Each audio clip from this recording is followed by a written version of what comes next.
How's it everyone, this is Lolcohol. Today's video I'm going to be showing you my build that I've played through the campaign. I've just made it to maps level 66. It has performed very well. There's been a few ups and downs, but overall the build has performed really strongly as a bosser. I'm going to go over the build, some of the skills I'm using, how I'm using them.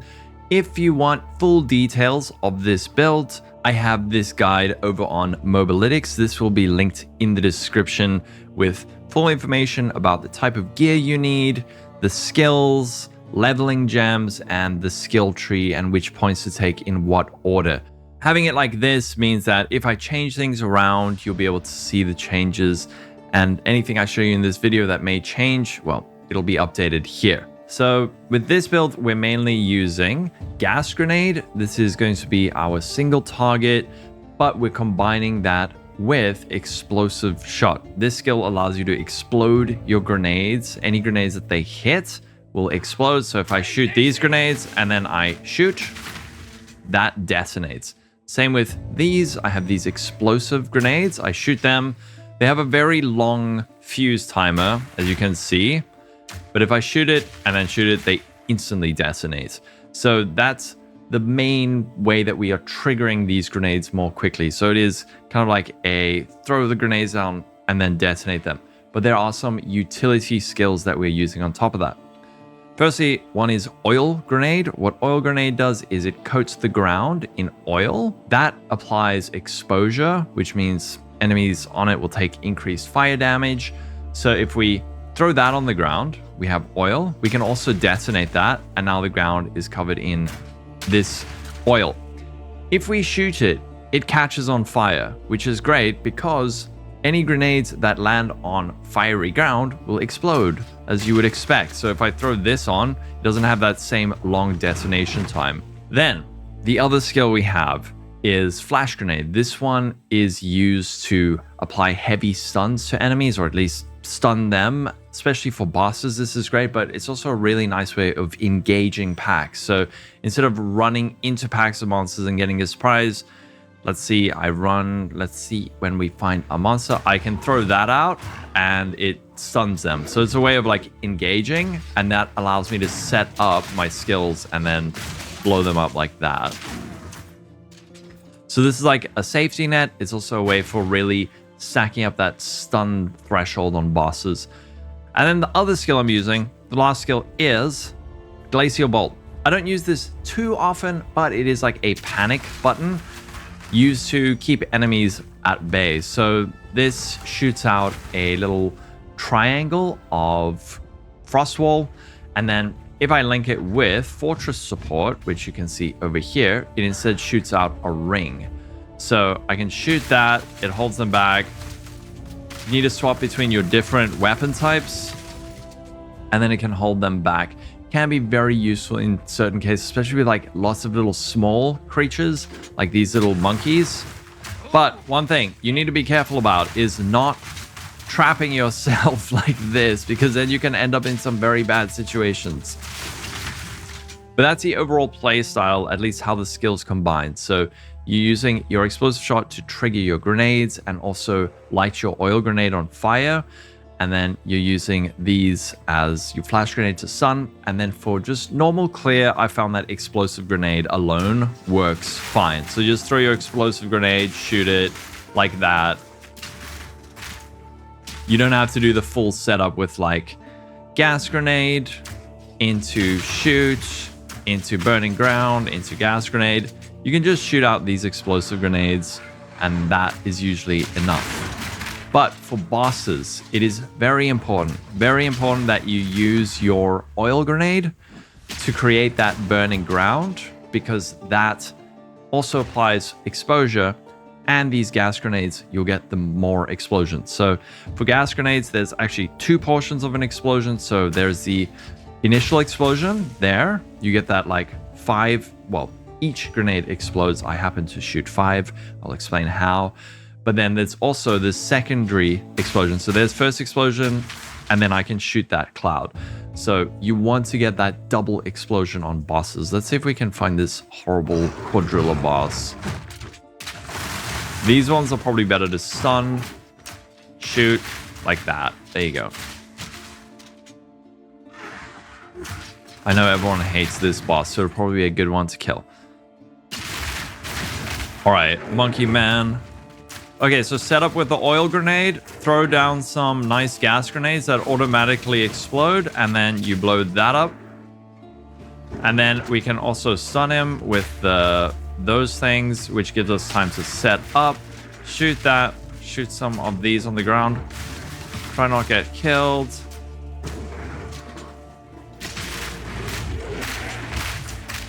Gas grenades down. And blow him up like that. All right. If you have any questions about this or anything wasn't explained, hop in the Discord and on streams to try and get help with that combo. But I feel like at this point I've adequately explained it. So let's go on to the next thing.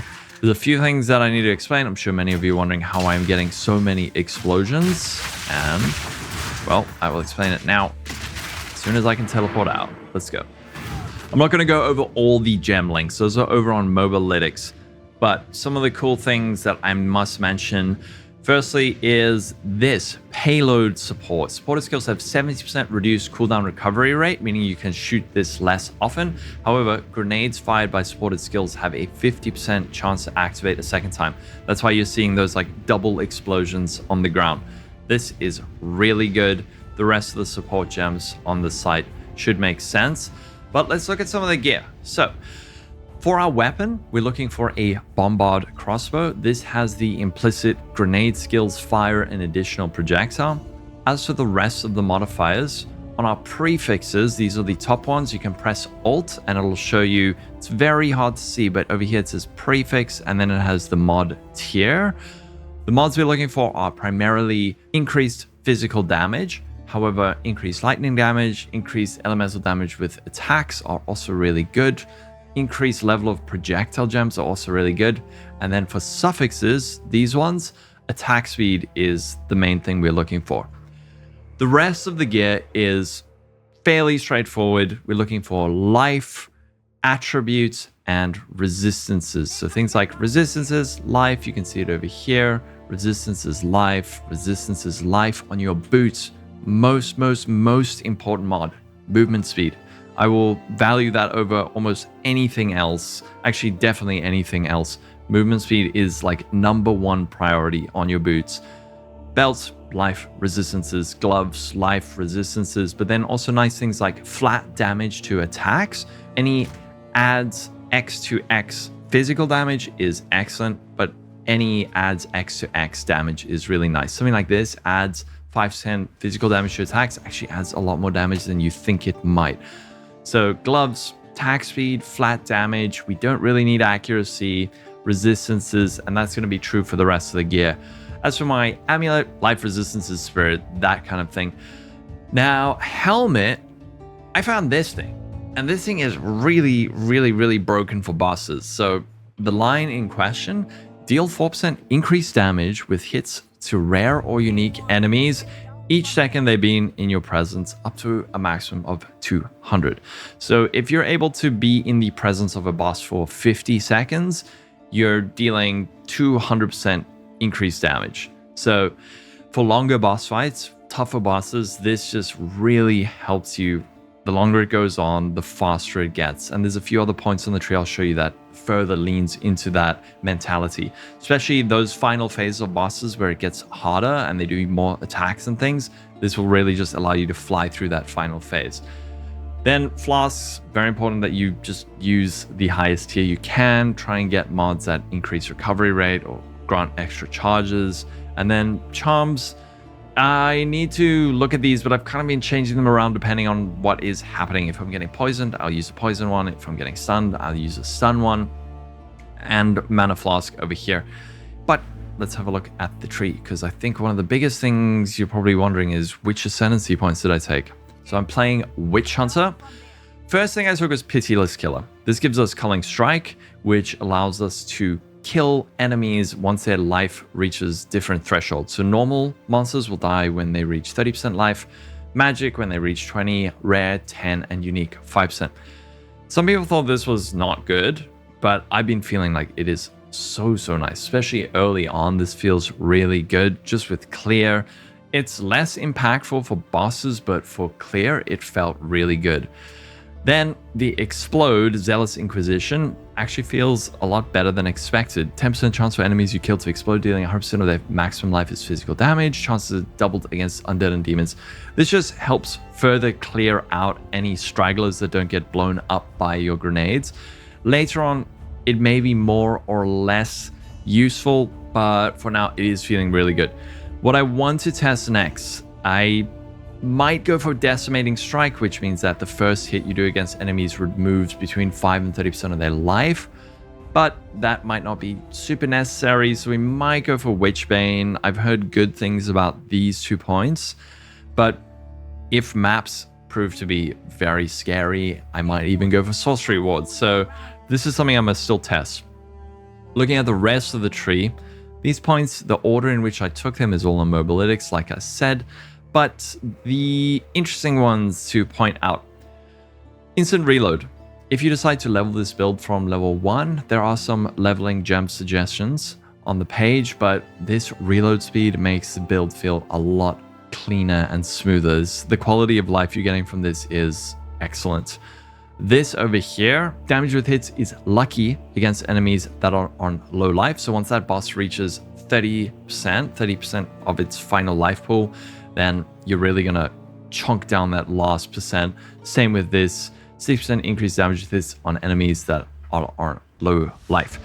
I might remove this later if I'm not doing as much bossing, but it really just destroys that last piece of their life. And then down here, Giant Slayer, 25% increased damage with hits against rare and unique enemies, accuracy rating, and ailments against rare and unique enemies. Cooldown recovery rate is a big thing for this build. So this allows us to shoot our grenades much more often. If you don't have cooldown recovery rate, you're going to run out of nades. Your attack speed is going to exceed your cooldown recovery rate with bossing. So you'll be sitting there like waiting to reload your grenades. So we're picking up a fair amount of cooldown recovery rate. There's more over here that I want to get. But yeah, this is a really good pickup. Thank you to Fearless Dumbo, by the way. I've been chatting to him a lot about this build and just tweaks and optimizations and things. The one thing I've decided to take down here, it felt a bit weird. It felt like, oh, in PoE 1, this would be such a waste. Like I'm taking 5 points for 12 to all attributes and 10% attributes, but this has felt really good. It has meant that I have more life, more dexterity, more intelligence. It just frees up my flexibility on my gear much more. It allowed me to use this helmet, which turns into damage. So I found this actually really nice. Every single point of attribute that I do get is then further improved by that. So I'm really digging this. This is cool. The rest of the tree is just like fire damage and then area of effect and cooldown recovery rate. Hitting maps now, I am figuring out what defensive layers we need and how to get them. So when I do another update to this, it'll probably be into the end game, talking about defenses and stuff. This point down here, grenades have 50% chance to activate a second time. So we have like a 65% chance to activate our explosive grenades twice. For now, that's the build. You can find it over on Mobilytics. All the information is there. If you have any questions, join the Discord, join streams, come hang out, ask questions. I don't mind answering the same question like 50 times, but I've been having tons of fun with this build and highly recommend. Just need to get through some pain points during the early leveling, but once you reach this, it feels, I'm super happy with it. So have a wonderful day. Catch you in the next video. Stay safe. I'll be live later today playing this build, so come check it out. Catch you later. Don't forget to like, subscribe, Patreon, and YouTube memberships if you want to support the channel.